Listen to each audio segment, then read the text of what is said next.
আসসালামু আলাইকুম। আমি রাকিবুল হাসান ইফতি পড়াশোনা করছি শহীদ তাজউদ্দিন আহমেদ মেডিকেল কলেজ গাজীপুর। তো আজকে আমাদের থোরাক্স গার্ডের lecture 6 clinical anatomy of bones. তো আমরা ইন্ট্রোডাকশন আর বাড়াবো না, সরাসরি মেন পড়াশোনাতে চলে যাই। বিসমিল্লাহির রহমানির রহিম। তো আজকে আমাদের এই ক্লাসটা মেনলি হচ্ছে রিটেনের জন্য। তো যাই হোক, প্রথমে একটা কথা বলে রাখা ভালো যে আমরা এই 5টা লেকচারে আমরা যা পড়েছি মানে বোনসগুলো, তো ওই বোনসগুলো কি আমাদের রিটেনের জন্য ইম্পর্ট্যান্ট? উত্তর হচ্ছে না। তো এগুলো মেইনলি হচ্ছে ভাইবার জন্য ইম্পর্ট্যান্ট, তো রিটেনের জন্য খুব একটা ইম্পর্ট্যান্ট না। তো ভাইবার জন্য হলে তো অবশ্যই আমাদেরকে কি ভালো করে পড়তে হবে, কারণ ভাইবা যদি পাস না করি তাহলে রিটেনে বসবো কীভাবে। তো যাই হোক, তো আজকে আমাদের ক্লাসে যে সমস্ত টপিক আছে এগুলো মেইনলি হচ্ছে রিটেনের জন্য ইম্পর্টেন্ট, তবে ভাইবার জন্য কি আসতে পারে। তো ভালো করে আমরা ইনশাল্লাহ দেখব। তো বিসমিল্লাহির রহমানির রহিম। তো প্রথম কোশ্চেন আসছে যে ইম্পর্টেন্স অফ স্টার্নাল অ্যাঙ্গেলের ইম্পর্টেন্স। তো যাই হোক, এর আগে ইম্পর্টেন্স পড়ার আগে আমরা একটু দেখি যে স্টার্নাল অ্যাঙ্গেল কোনটা। তো আমরা যখন স্টার্নাম পড়েছি তখন আমরা দেখেছিলাম যে এই মেনোব্রিয়াম, এটা হচ্ছে মেনোব্রিয়াম এবং এটা হচ্ছে কি বডি অফ দ্য স্টার্নাম। তো বডি অফ দ্য স্টার্নাম এবং মেনোব্রিয়াম যেখানে নাকি যুক্ত হয়েছে, ঠিক সেইখানে একটা অ্যাঙ্গেল ক্রিয়েট করেছে। তো ওই অ্যাঙ্গেলটা কতটুকু? 163। তো আমরা সবাই জানি। তো এরপরে হচ্ছে আমাদের আজকের পড়া হচ্ছে ইম্পর্টেন্স অফ স্টার্নাল অ্যাঙ্গেল। তো যাই হোক, তো আমরা যদি ছবি থেকে দেখি তাহলে ছবিতে দেখব হচ্ছে এই স্টার্নাল অ্যাঙ্গেল বরাবর আমাদের সেকেন্ড রিবটা কি যুক্ত হয়েছে, এটা হচ্ছে সেকেন্ড রিব। তো সেকেন্ড রিবটা যদি এখানে যুক্ত হয় তাহলে আমরা বুঝতে পারতেছি যে এটা হচ্ছে সেকেন্ড রিব, তাহলে এর নিচেরটা হবে থার্ড, এরপরেরটা হবে হচ্ছে ফোর্থ, এরপরেরটা হচ্ছে ফিফথ। অর্থাৎ এখান থেকে আমরা যেটা বুঝতে পারছি, মেইন কথা হচ্ছে এখান থেকে আমরা কি রিবস কাউন্টগুলো করতে পারবো, রিবস কাউন্টিং। তো এরপরের পয়েন্টে আমরা যাই। পরেরটা হচ্ছে superior মিডিয়াস্টিনাম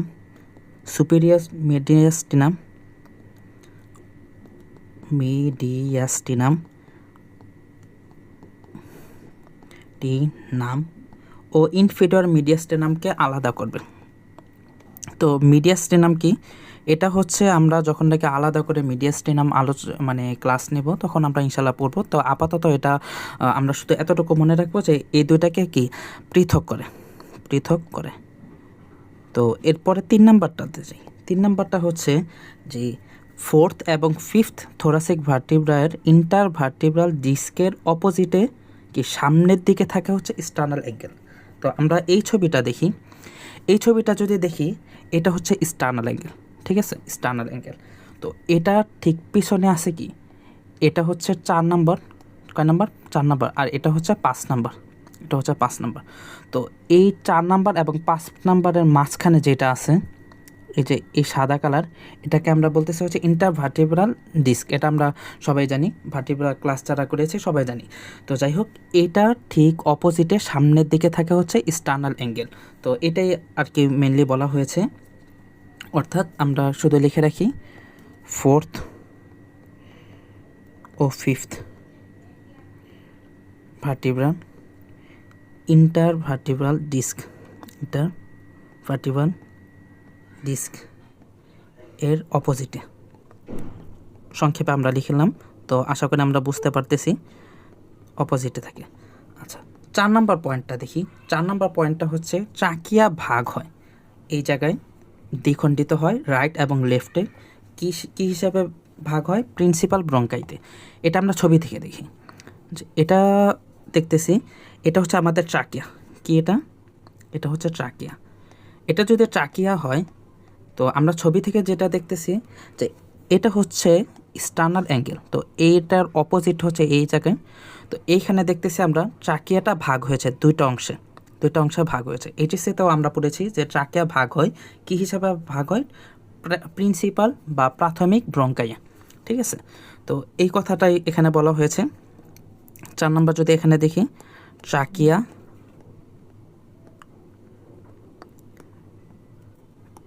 trachea to primary bronchi, আশা করি বুঝতে পেরেছি। তো এরপরে আমরা যাই 5 নাম্বারটা হচ্ছে অ্যাসেন্ডিং অ্যাওয়ার্ডটা এখানে শেষ হয়। আচ্ছা, অ্যাসেন্ডিং অ্যাওয়ার্ডটা পরে হচ্ছে আর্চ অফ অ্যাওয়ার্ডটা, পরে হচ্ছে ডিসেন্ডিং অ্যাওয়ার্ডটা। এটা হচ্ছে হার্টের 3টা আর্টারি বা মহাধমনী। আচ্ছা, এই মহাধমনীগুলো কী করে? এগুলো হচ্ছে কি সারা শরীরে আমাদের মানে যেই অক্সিজেন সমৃদ্ধ ব্লাডগুলো করে, সার্কুলেট করে বা সারা শরীরে কি জিনিসটা পৌঁছে দেয়।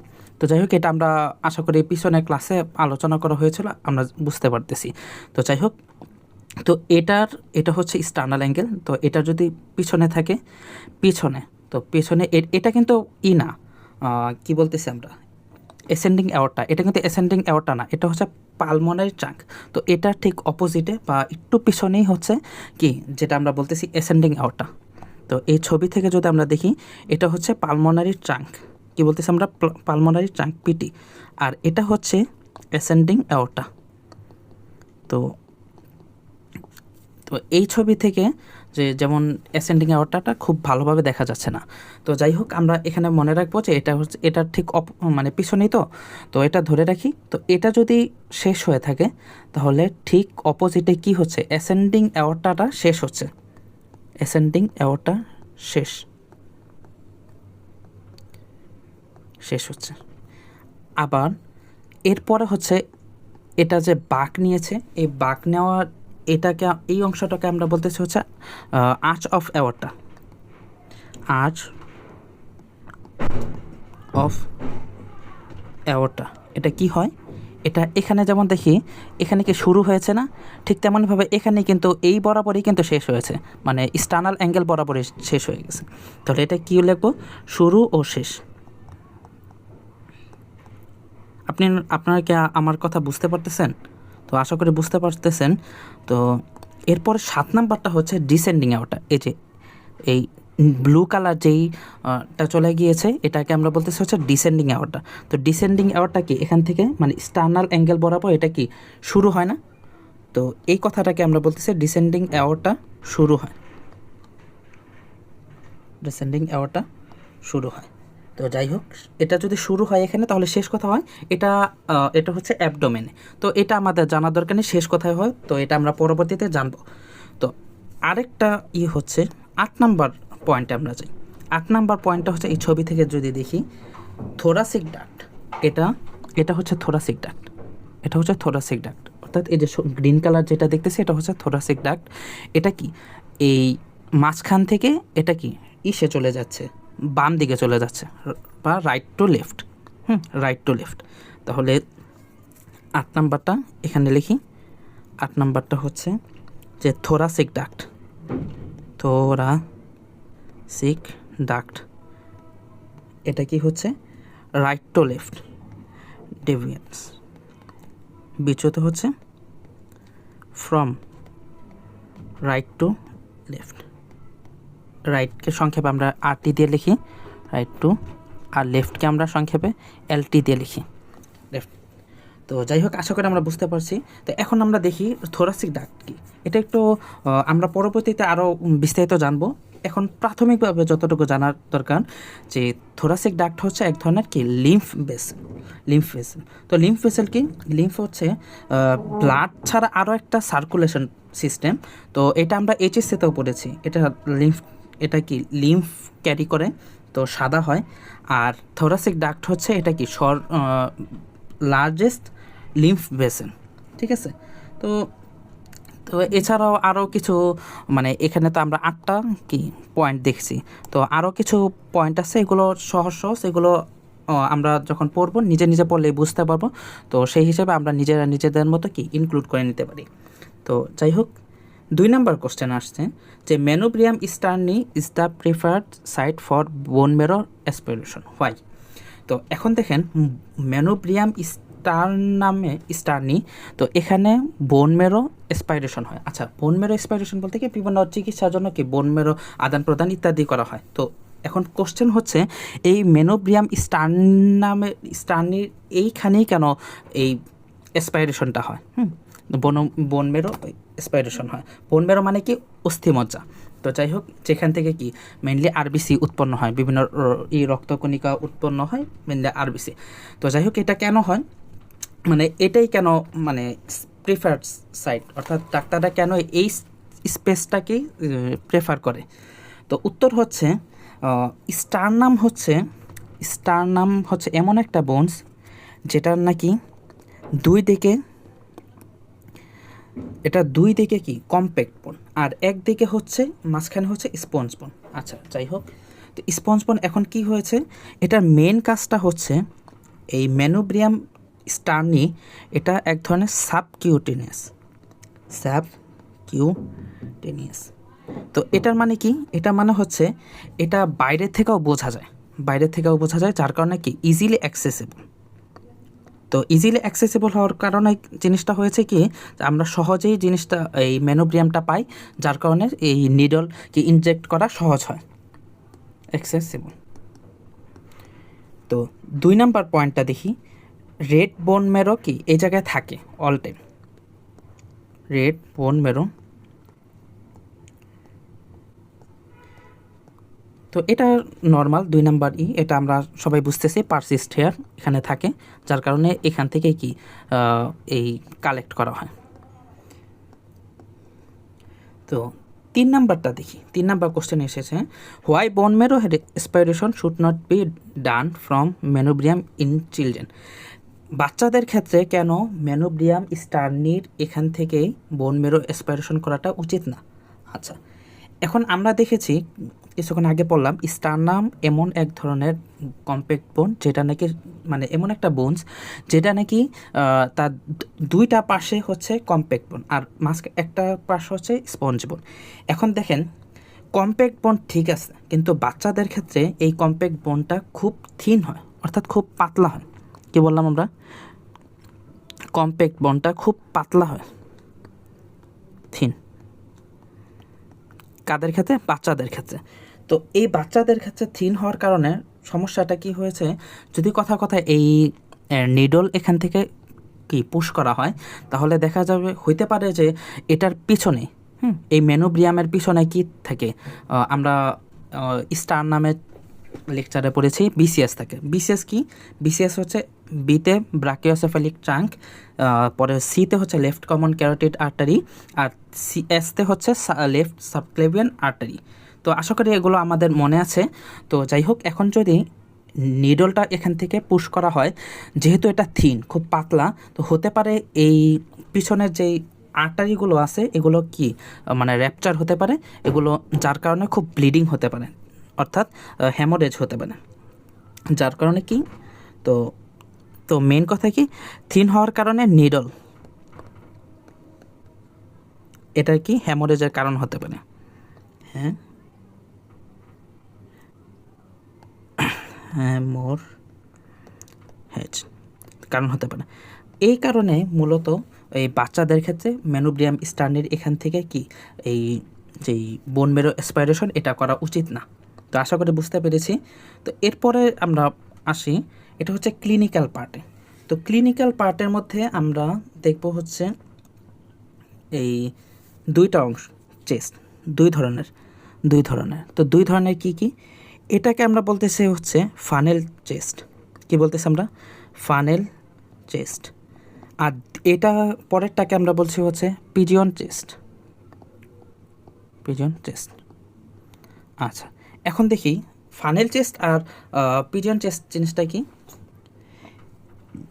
এই ফানেল চেস্টের ক্ষেত্রে যেটা হয় যে অ্যান্টেরিয়র আর পোস্টেরিয়র দিক থেকে কি কম্প্রেসড হয়। কি হয়? অ্যান্টেরিয়র পোস্টেরিয়র কম্প্রেসড হয়। কম্প্রেসড বলতে চাপানো থাকে। তো আমরা তো দেখি বুঝতে পারতেছি, এটা যদি এরকম ল্যাটারালি হয় তাহলে এটা সামনে পিছনে কি জিনিসটা মানে কম্প্রেসড করার কারণে এরকম হয় দেখা যাচ্ছে, যেটা নাকি কি স্টারনাম বা যে বোনসটা আছে এটা কি ভিতরে ঢুকে গিয়েছে। তো এই কারণে এটাকে আমরা বলতেছি অ্যান্টেরিয়র পোস্টেরিয়র কম্প্রেসড। তো যাই হোক, এই ফানেল চেস্টের অপর একটা নাম আছে, এটাকে আমরা বলছি হচ্ছে প্যাকটাস এক্সকাভেটাম। এক্সকাভেটাম, পেকটাস এক্সকাভেটাম। তো আর পিজিয়ন চেস্টের ক্ষেত্রে কি হবে? পিজিয়ন চেস্টের ক্ষেত্রে এটা হচ্ছে সাইড টু সাইড বা laterally side to side compressed হবে, কম্প্রেসড। তো এটা কি হয়েছে যে এমন হয়েছে যেন ল্যাটারালি দুই দিকে কি দুইটা চাপ দেওয়ার কারণে এই যে স্টারনাম বা যে বোনসটা ছিল এটা কি বের হয়ে গেছে, এরকম একটা অবস্থা হয়েছে। তো যাই হোক, আমরা ছবি থেকে বুঝতে পারতেছি। আর 2 নাম্বার জিনিসটা হচ্ছে এটারও একটা অপর নাম আছে, এই অপর নামটা হচ্ছে পেকটাস ক্যারিনেটাম। কি বললাম আমরা? পেকটাস ক্যারিনেটাম। তো এই ক্লিনিক্যালের এই ছবি থেকে আমাদের কী কী লাগবে? অনলি ডেফিনিশনগুলো লাগবে, আর এগুলো একটু একটু বললেই হবে। তো আর যাই হোক, এই যে দুইটা রোগ দেখলাম, ডিজিজ বা অবস্থা দেখলাম, এই দুইটা কি মেনলি কনজেনাইটাল টাইপের হয়, কনজেনাইটাল অর্থাৎ জন্মগতভাবে সাধারণত। ঠিক আছে? তো যাই হোক, আর এটা এরপরে আমরা আসি, এরপর হচ্ছে সার্ভাইকাল রিপ। সার্ভাইকাল রিপ এটা খুবই রেয়ার হয়, তো মোটে 5% মানুষের মধ্যে এটা হতে পারে। ঠিক আছে? তো যাই হোক, সার্ভাইকাল রিপ বলতে কী বুঝতেছি আমরা? যখন নাকি আমরা ভার্টিব্রা পড়েছি, তো ভার্টিব্রার মধ্যে আমরা দেখেছি যে আমরা পড়েছিলাম থোরাসিক ভার্টিব্রা নিয়ে। তো থোরাসিক ভার্টিব্রার উপরে থাকে হচ্ছে সার্ভাইকাল ভার্টিব্রা। তো সার্ভাইকাল ভার্টিব্রার এটা হচ্ছে 7টা থাকে। তাহলে এখন দেখ, সার্ভাইকাল রিব, এই জায়গায় তো কোনো সার্ভাইকাল ভার্টিব্রার ক্ষেত্রে কোনো রিবস থাকে না, কিন্তু তাহলে এটা যা আসলো, তো এটা উত্তরটা হচ্ছে 7 নাম্বার সার্ভাইকাল যেই ভার্টিব্রাটা আছে, এই যে ছবি থেকে আমরা যেটা দেখতে পারতেছি, ছবি থেকে 7 number cervical vertebra, 7th cervical vertebra, এই ট্রান্সভার্স প্রসেস থেকে একটু মানে এক্সট্রা বের হয়ে যায়। Transverse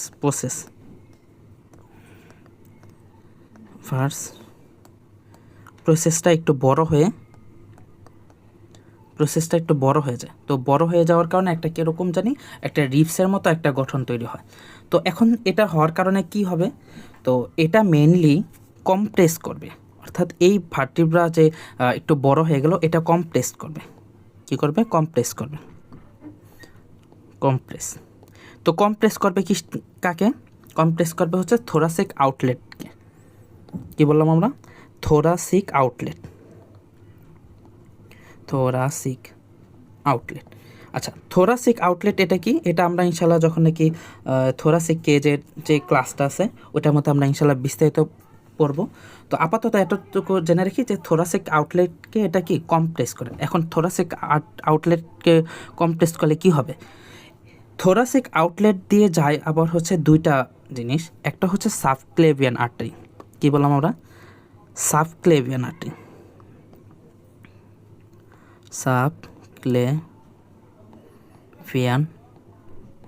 artery.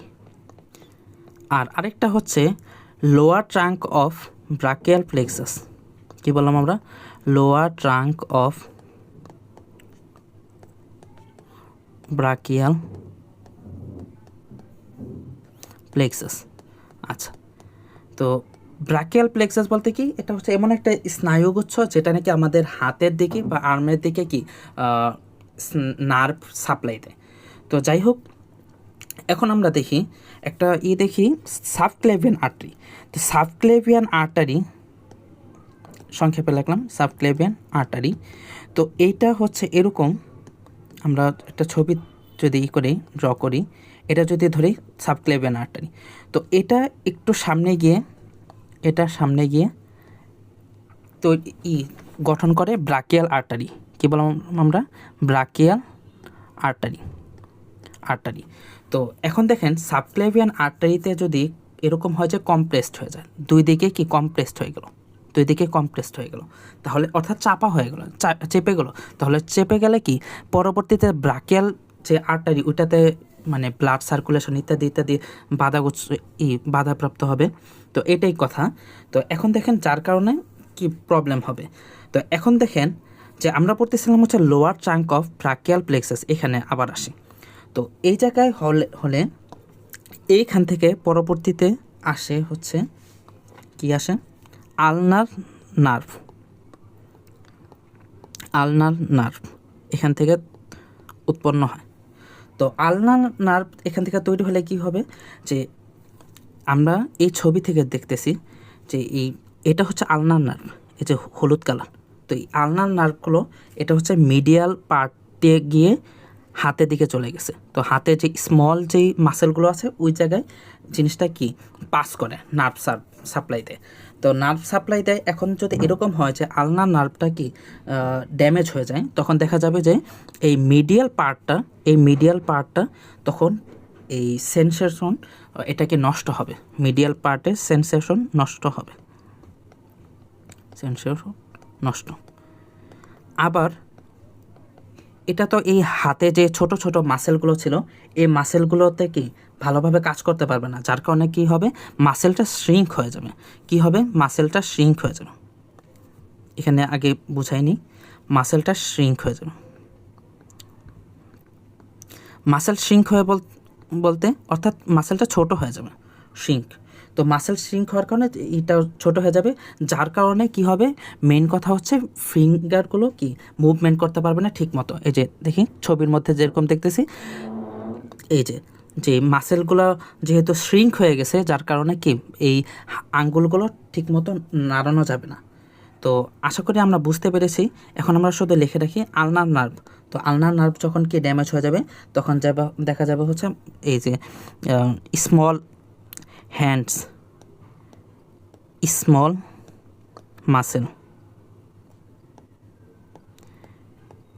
মাসেল এগুলো কি হবে, এগুলো শ্রিঙ্ক হয়ে যাবে, শ্রিঙ্ক হয়ে যাবে। শ্রিঙ্ক হওয়ার কারণে ফিঙ্গার মুভমেন্ট ঠিকমতো হবে না, ফিঙ্গার মুভমেন্ট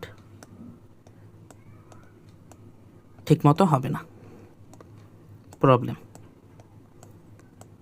তো ফিঙ্গার মুভমেন্টে এই সমস্যা হবে, যার কারণে পুরো ব্যাপারটা ঘটবে। তো যাই হোক, আমরা যে আমাদের হাতের যে স্মল মাসেলগুলো যে এরকম ছোট হয়ে যাইতেছে, তো ওইটাকে আমরা বলতেছি হচ্ছে wasting of small muscles of hand. তাহলে এটাকে আমরা মেন কথা যদি বলি ওয়েস্টিং, সব ফুল যদি বলি তাহলে ওভারঅল বলতে হবে হচ্ছে wasting of small muscles of hand. তো আশা করি আমরা বুঝতে পেরেছি, ছবি থেকেও আমরা দেখে আশা করি বুঝবো। তো এরপরে হচ্ছে ফ্লেইল চেস্ট।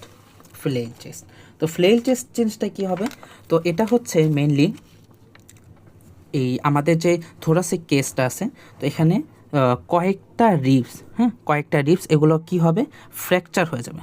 দেখতেছি এখানে যেমন 3টা হয়েছে, ঠিক আছে। তো মাল্টিপল রিবস ফ্র্যাকচার হবে, মাল্টিপল রিবস ফ্র্যাকচার্স হবে। তো ফ্র্যাকচার্স হলে কি হবে, এই ফ্রি সেগমেন্ট তৈরি হবে। কি বললাম আমরা, ফ্রি সেগমেন্ট বলতে কি, অর্থাৎ জিনিসটা একদম আলাদা হয়ে যাবে, ঠিক আছে, আলাদা একটা স্পেস তৈরি হয়ে গেছে। তো এর ফলে কি হবে, প্যারাডক্সিক্যাল মুভমেন্ট।